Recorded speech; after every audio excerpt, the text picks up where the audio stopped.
The last remaining nuclear arms pact between Russia and the United States just expired. Arms control experts say this could set the stage for an unconstrained nuclear arms race. I want to bring in CBS News senior national security correspondent Charlie D'Agata.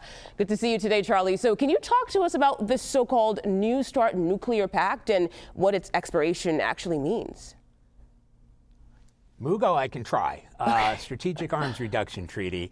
You know, it started in 1991 between President Bush and Gorbachev, and as it sounds, it was supposed to keep the reduction of nuclear arms, or at least in check. So there was a cap, about 1,500 1,500 warheads.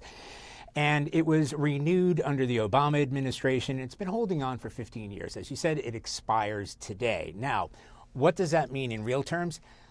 You know, the potential of an arms race, because the treaty as it stood was kind of working.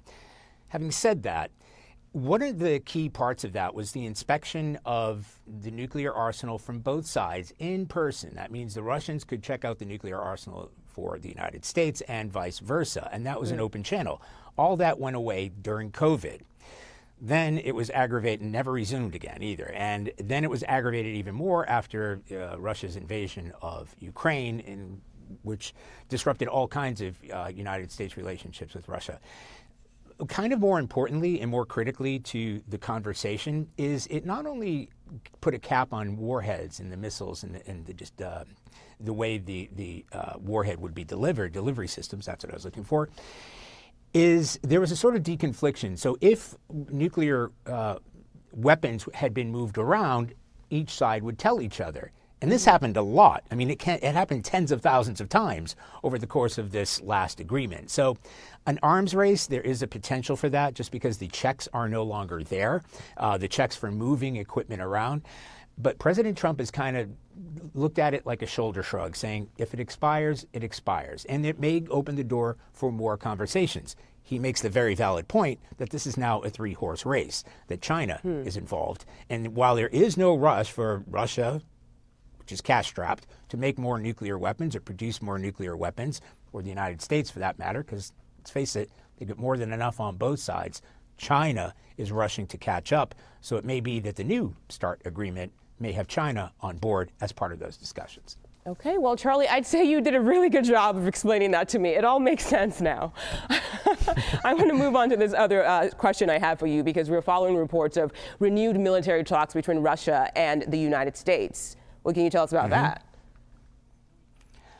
I'll try again. So what's been happening is for the past couple of days, the United States and Russia have been holding talks in the UAE, United Arab Emirates. And what's important there is the person who's been heading that from the military side is the commander of European Command. That's General Alex Grinkovich. He's also the supreme commander of Europe, SACEUR as they call it.